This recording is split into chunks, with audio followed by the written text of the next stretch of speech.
Le 24 janvier dernier, Sabine Bernasconi, maire des 1er et 7e arrondissements de Marseille, et Gérard Chenose, conseiller municipal et président de la Soleam, société mixte d'aménagement de l'aire métropolitaine, conviaient tout un chacun à une grande réunion au théâtre Masno sur la rue d'Aubagne. À la fois présentation du projet de requalification du quartier de Noailles et lancement d'une concertation publique sur ce même projet. Sur les coups de 18h, la salle est déjà bien pleine. J'entends une femme dans l'assemblée commenter. Il y a beaucoup de jeunes quand même.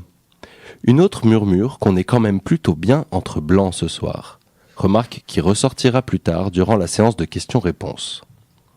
À la table des intervenants, Madame Bernasconi et Monsieur Chenose bien sûr, mais aussi une équipe de techniciens ayant mené en 2014 et 2015 une étude d'aménagement. Le maître de cérémonie, certainement un salarié de l'agence Artcom en charge de la communication et de la concertation, prévient aussi de l'arrivée imminente de Solange Biaggi, 3e adjointe de Gaudin en charge du commerce notamment. Sabine Bernasconi introduit la réunion et tout de suite, ça sent la poudre. Nous travaillons dans une philosophie de voir ce quartier du centre-ville renouer avec son identité forte, originelle, celle de la mise en valeur de son patrimoine. Alors écoutez-moi bien, on ne va pas commencer comme ça. Moi je vous demande du respect. Voilà, parce que nous travaillons, je vous demande du respect, monsieur. Non, et sinon, vous sortez, d'accord? Monsieur. Parce que si vous êtes venu ici, et monsieur, oui, vous m'emmerdez, c'est ou ce monsieur sort, ou c'est moi qui sors. Voilà, vous sortez tout de suite. Allez hop, on n'a pas besoin de gens comme vous à Marseille. Allez, terminé. Madame la maire. Monsieur, c'est pas l'esprit du tout. Vous emmerdez tous les Marseillais, vous savez. Moi, à titre personnel, vous pouvez me dire ce que vous voulez. Non.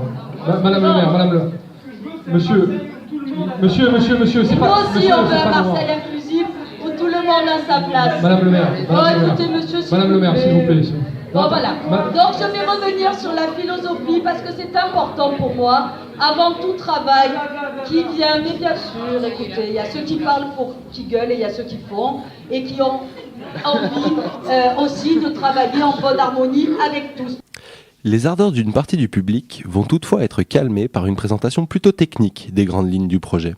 Les techniciens, urbanistes, sociologues, architectes, paysagistes sont à la manœuvre. Tout d'abord, le constat est posé d'un quartier dense, aux bâtis souvent vétustes ou dégradés et aux usages multiples. 20% des immeubles sont dans un état d'entretien médiocre et 27% sont considérés comme dégradés. Néanmoins, on insiste beaucoup sur le potentiel et l'âme du quartier. Les grands axes du projet sont requalifier, apaiser et libérer l'espace, repenser la gestion urbaine de proximité, améliorer la qualité de l'habitat et doter le quartier d'équipements publics de proximité. En termes d'actions proposées, cela donne une requalification du marché des Capucins et la mise en valeur des places et placettes, notamment le long de la rue d'Aubagne, la piétonisation suggérée de nombreuses rues, une gestion collective des déchets entre habitants, commerçants et services de la ville, avec la mise en place de locaux qui videraient la rue de ses poubelles. Une intervention dont les modalités sont encore à définir sur les bâtiments afin de les rénover, la création d'une crèche de 10 places sur la rue d'Aubagne et la mise en place d'un centre social en 2 parties, l'une sur le domaine Ventre, rue Moustier, l'autre sur la rue d'Aubagne.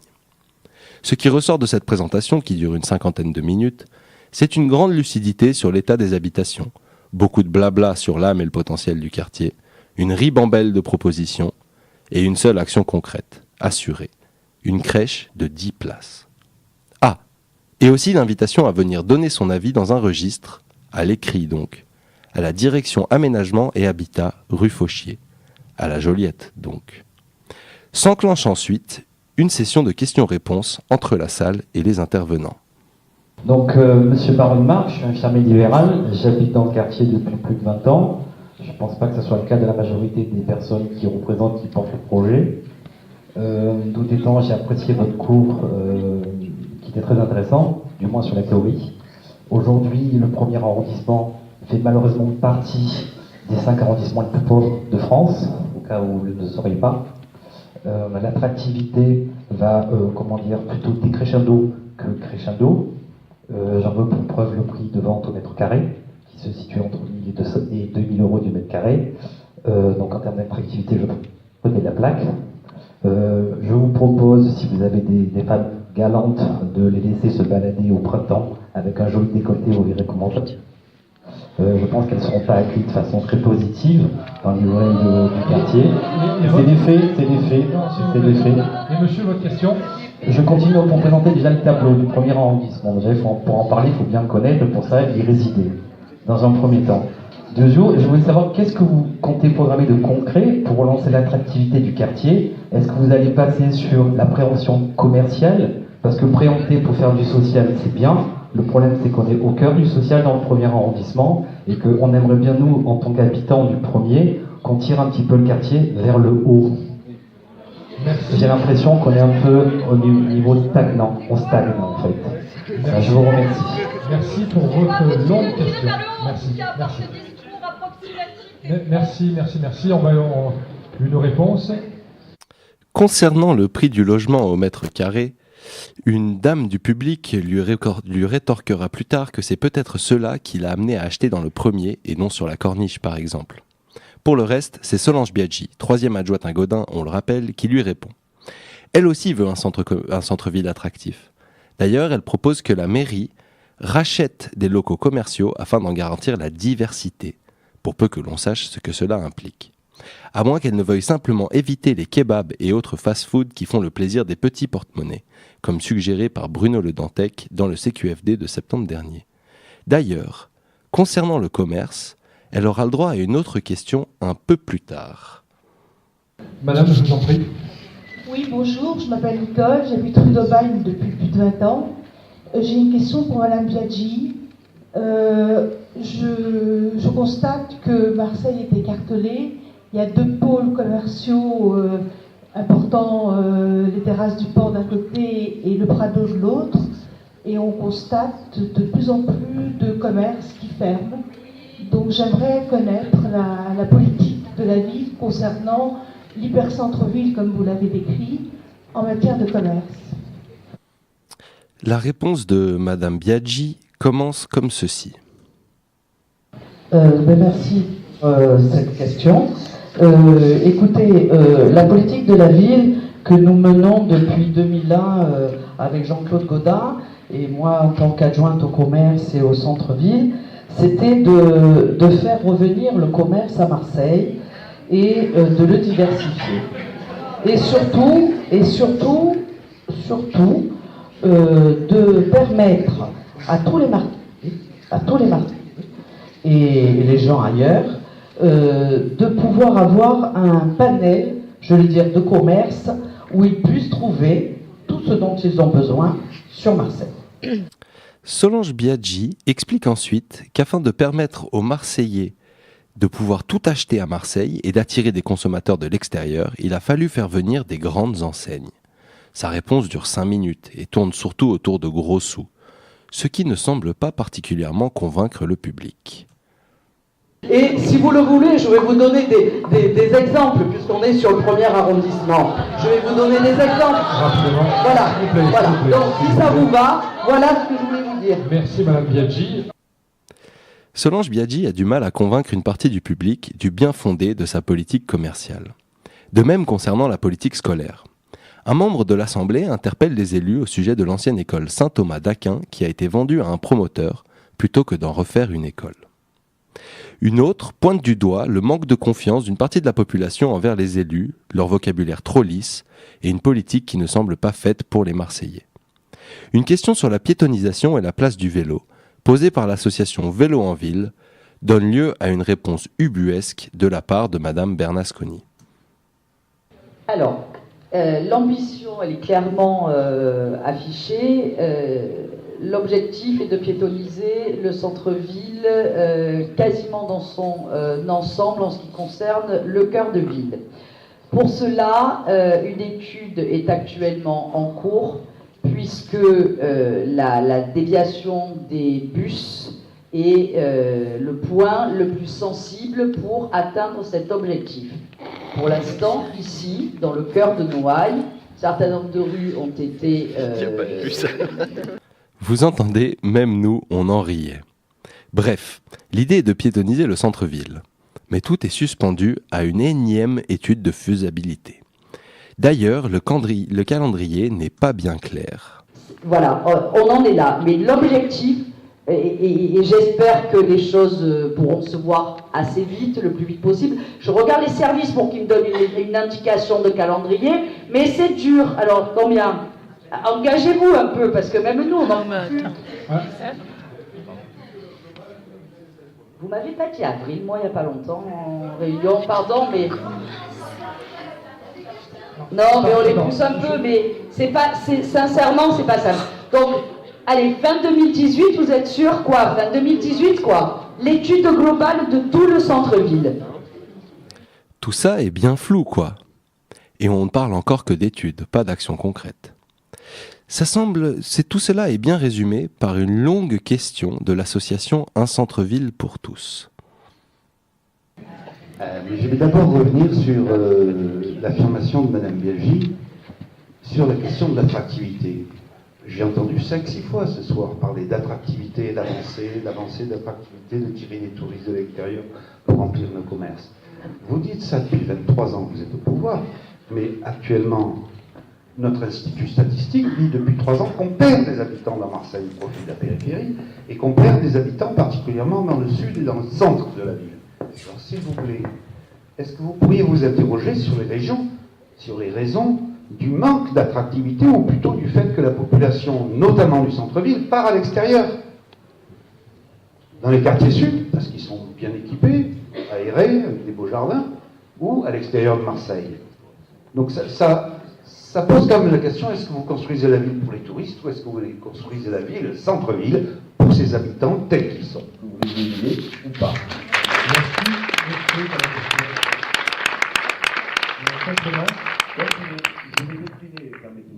Je vous en prie, monsieur.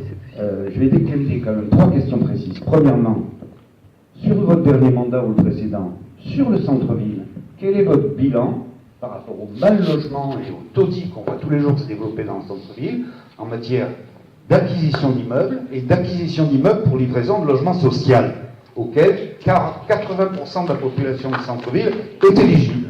Ça, c'est la première. La deuxième, c'est quand est-ce que vous commencez à travailler? Parce que si j'ai bien compris, là je découvre des choses, mais si j'ai bien compris, les études que vous programmez, on recommence à zéro. L'étude de ETH Service, c'était bien pour commencer le travail dans ce mandat pour réhabiliter l'habitat. Donc si je comprends bien, je me suis peut-être trompé, mais vous commencez à travailler dans la prochaine équipe municipale en 2021. C'est bien ça? Et la troisième chose que bon, sur la question des équipements sociaux, monsieur André Fournel a très bien posé la question. Vous aviez un magnifique immeuble dans le centre-ville, Saint-Thomas d'Aquin, vous avez laissé passer. Combien vous laisserez passer? Je ne la repose pas. Mais excusez-moi sur le commerce, je termine là-dessus. Vous voulez attirer des commerçants de l'extérieur pour les mettre dans les grands groupes capitalistes qui ont construit le Prado, les terrasses du port. Tout le monde sait, tout le monde savait avant, ça vous a été dit par le bureau d'études Procos il y a 5 ans, que vous alliez tuer le commerce du centre-ville. Bon. On est connus. Et vous le savez, parce que le Procos, c'est les spécialistes de l'aménagement commercial. Donc, qu'allez-vous faire maintenant que la catastrophe est devant nous et va s'amplifier avec le Prado? Pour que les commerçants non franchisés qui font une très grande richesse de Noailles, parce que justement ils ne sont pas franchisés, ils sont adaptés à tel public, africain, asiatique, nordique, américain, et maintenant même spécialisés pour le tourisme maintenant, nouvelle économie. Voilà. Qu'allez-vous faire comme plan pour que ces commerces puissent vivre et se développer? Voilà, je vous remercie de m'avoir écouté.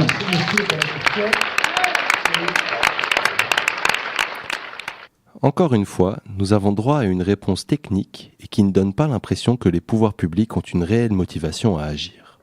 Ce qui est concret, en revanche, c'est le début des travaux sur la place du marché des Capucins. Travaux qui ont forcé les forains du marché à déménager. Ils sont maintenant sur le haut de la Canebière, obligés de couper court leur journée afin de laisser la place aux badauds. Et cela leur coûte cher, puisque la fin de journée est un des moments où le plus de gens font leurs courses. Mais ça, Madame Lotta, 16e adjointe du maire en charge des emplacements publics, fait mine de ne pas trop le comprendre.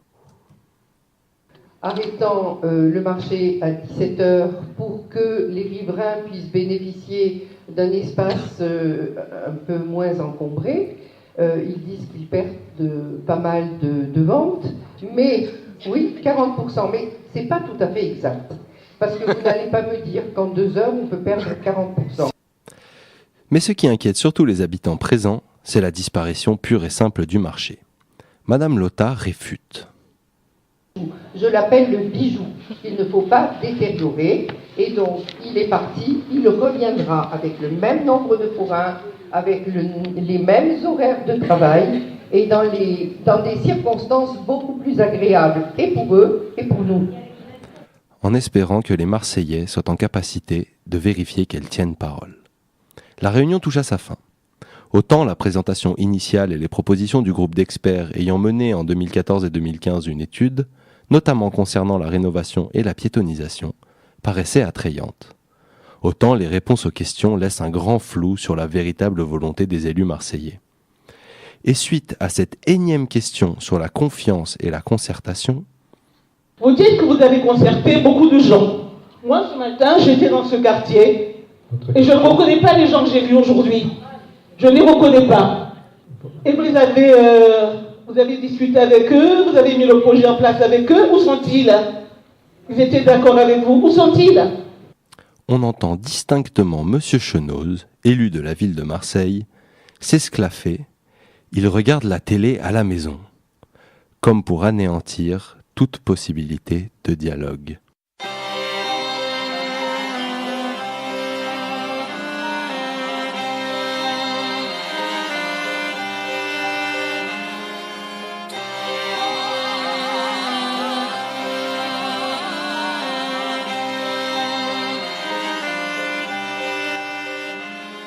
La France, vaste sujet, je viens de résumer son drame. Le déclin de mon pays a débuté avec une guerre mondiale. 1940, Français et Allemands ne s'embrassent pas, font chambre à part. Mais bizarrement, on voit pousser des chambres à gaz la même année.